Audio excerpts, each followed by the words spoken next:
When Dubai and Oman were about to become a part of Pakistan, they remained separate. Who betrayed us? Who usurped the important pillar of the country?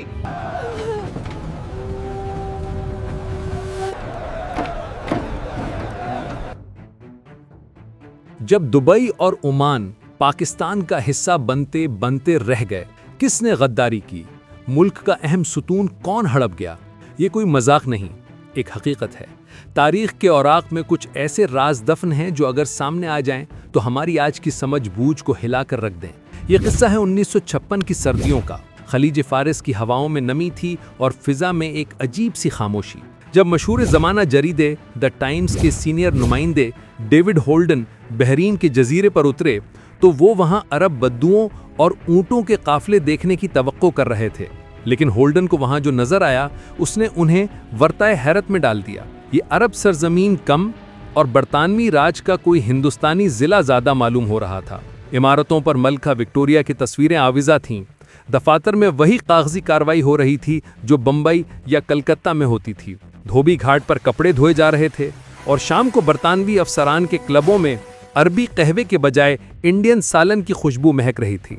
Holding ने अपनी diary में लिखा, यहाँ राज की एक गैर मरई हुक्मरानी है, एक ऐसा निज़ाम जो ज़मान व मकान की क़ैद से आज़ाद लगता है।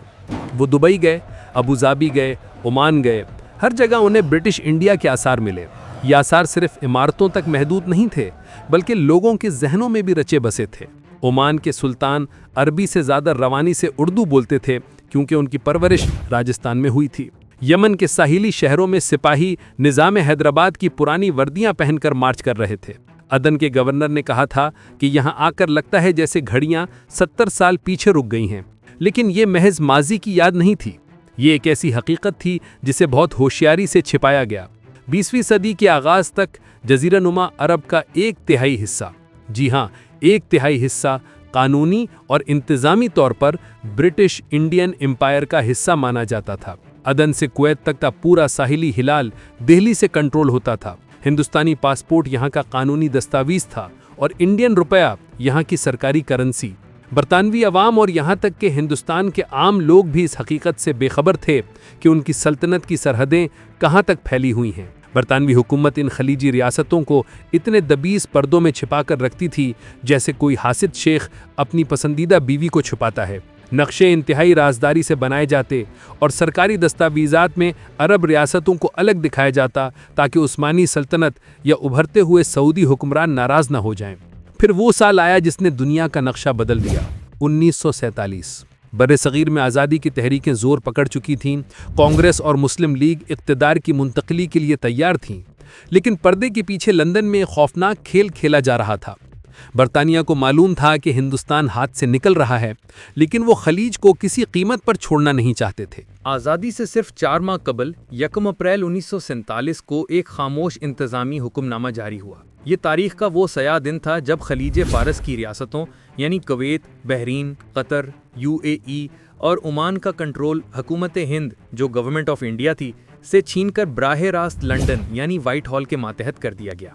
ये कोई मामूली इंतज़ामी मुंतकिली नहीं थी, ये एक डकैती थी। अंग्रेज़ों ने कोर्ट को यानी पाकिस्तान और इंडिया को तो वापस कर दिया, लेकिन इस कोर्ट की जेब में रखा बटवा यानी तेल से मालामाल खलीज पहले ही निकालकर अपनी जेब में डाल लिया। अगर ये 1 अप्रैल का हुक्मनामा ना होता तो इंडियन इंडिपेंडेंस एक्ट 1947 की शिक नंबर 7 के तहत ये तमाम रियासतें पाकिस्तान के साथ इल्हाक करने का कानूनी हक रखती थीं।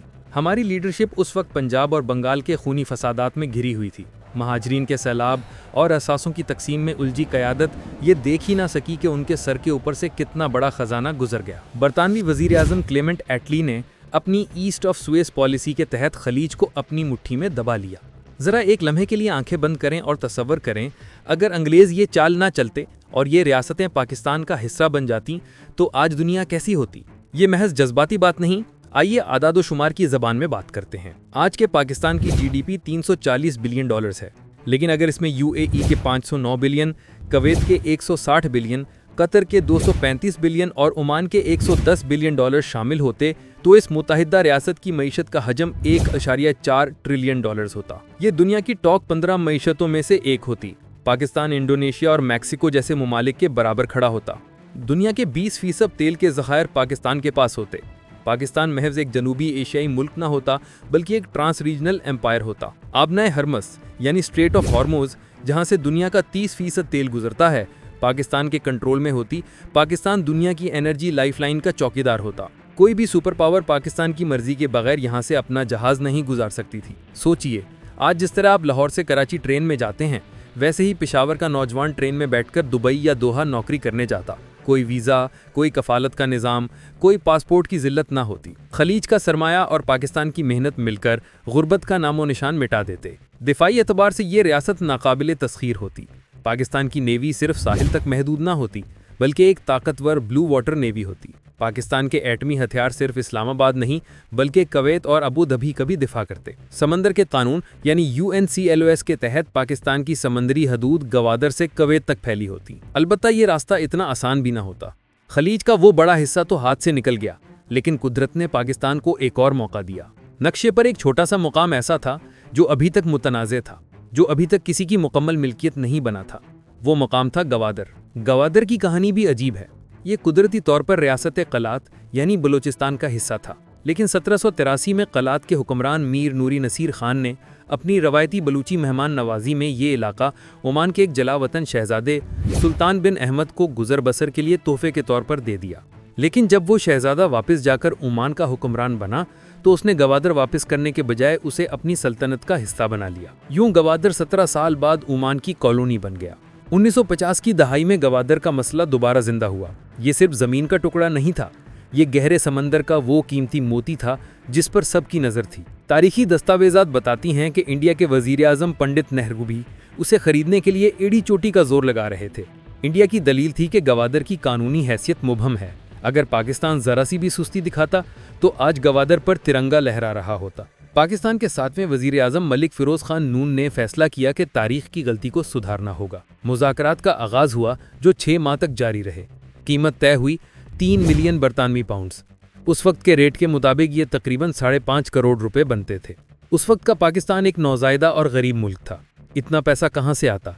लेकिन यहाँ हुब्बुल वतनी और बसीरत आड़े आई। दस्तावेजी सबूत बताते हैं कि प्रिंस करीम आगा खान और उनकी कम्युनिटी ने इस डील में कलीदी मालियाती किरदार अदा किया। 8 दिसंबर 1958 बैनुल अक़वामी कानून के तहत इलाके की मुंतकिली यानी सेशन ऑफ टेरिटरी का मुआहदा मुकम्मल हुआ। ओमानी परचम एहतराम के साथ उतारा गया और सब्ज़े हलाली परचम बहरे अरब की हवाओं में लहराया गया। ये कोई जंगी कब्जा नहीं था, ये जदीद तारीख का सबसे कामयाब सफारती और तिजारती मुआहदा था। इस मुआहदे में एक दिलचस्प शर्त भी थी कि पाकिस्तान ओमान को इजाज़त देगा कि वो गवादर से अपनी फ़ौज के लिए बलोच नौजवान भर्ती कर सके। यही वजह है कि आज भी सल्तनत ओमान की फ़ौज में बलोचों की बड़ी तादाद मौजूद है, जो दोनों ममालिक के गहरे ताल्लुकात की अक्कासी करती है। आज जब हम गवादर को गेम चेंजर कहते हैं, जब हम सी पैक के अरबों डॉलर के मंसूबों को देखते हैं, तो हमें 1958 के इस फैसले को सलाम पेश करना चाहिए। कौमें सिर्फ वसाइल से नहीं बनती बल्कि बरवक्त और दुरुस्त फैसलों से बनती हैं। खलीज का वो ख्वाब शायद अब कभी पूरा ना हो सके, लेकिन गवादर की सूरत में जो हकीकत हमारे पास है, सवाल ये है कि क्या हम उसकी कदर कर पाएंगे या तारीख हमें एक बार फिर मौका ज़ाया करने वाली कौम के तौर पर याद रखेगी। फैसला हमारे हाथ में है और आप इस फैसले के बारे में जो भी राय रखते हैं हमें कमेंट में ज़रूर आगाह करें।